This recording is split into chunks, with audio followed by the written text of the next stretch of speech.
Welcome to view point. పశ్చిమ బెంగాల్ మాజీ ముఖ్యమంత్రి తృణమూల్ కాంగ్రెస్ టీఎంసీ అధినేత్రి మమతా బెనర్జీకి భారీ ఎదురుదెబ్బ తగిలింది. ఆమె పార్టీ రెండుగా చీలిపోయింది.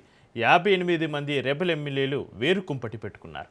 ఇటీవల మమతా పార్టీ నుంచి బహిష్కరించిన ఎమ్మెల్యే రితబ్రత బెనర్జీని పార్టీ శాసనసభ పక్ష నేతగా ఎన్నుకున్నారు.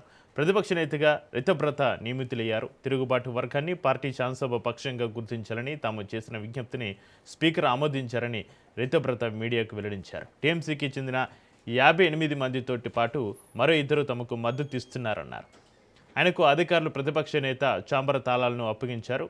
మేమే ప్రధాన ప్రతిపక్షం, మేము ఒక జట్టుగా పోరాడతామని ఆయన పేర్కొన్నారు. ఈ సందర్భంగా మమతా బెనర్జీ మేనల్లుడు అభిషేక్ బెనర్జీపై ఆయన విమర్శలు చేశారు. ఈ రెబల్ వర్గం జావేద్ ఖాన్, సందీపన్ సాహా, సుయిలీ సాహల్ను ఉపనేతలుగా ఎన్నుకుంది. అలాగే అఖ్రుజ్రాచన్ను చీఫ్ విప్గా నియమించారు. బెంగాల్లో నాటకీయ పరిణామాలు చోటు చేసుకున్న క్రమంలో తమ పార్టీ నేత మమతా బెనర్జీయేనని, అభిషేక్ బెనర్జీ నాయకత్వాన్ని తిరస్కరిస్తున్నట్టుగా రెబల్ వర్గ నేత రితబ్రత బెనర్జీ ప్రకటించారు. పార్టీని చీల్చే ఉద్దేశం తమకు లేదని స్పష్టం చేశారు.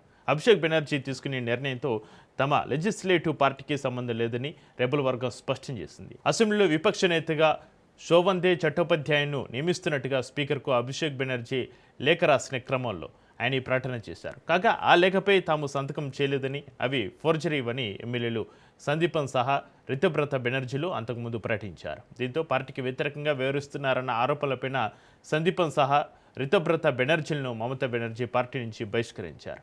పార్టీ ఎమ్మెల్యేలు రెబల్స్గా మారి తీవ్ర సంక్షోభాన్ని ఎదుర్కొంటున్న వేళ టీఎంసీలో మరో విపత్కర పరిణామం చోటు చేసుకునే అవకాశాలు అయితే కనిపిస్తున్నాయి. ఆ పార్టీకి చెందిన ఎంపీలు కొందరు పార్టీని వీడుతారని ప్రచారం జరుగుతోంది. పలువురు టీఎంసీ ఎంపీలు తమతో టచ్లో ఉన్నారని బీజేపీ ఎమ్మెల్యే దివ్యేందు అధికారి సంచలన ప్రకటన చేశారు. ఇటీవల కాలంలో 10 నుంచి 15 మంది టీఎంసీ ఎంపీలు తనను ఫోన్లో సంప్రదించారని తెలిపారు.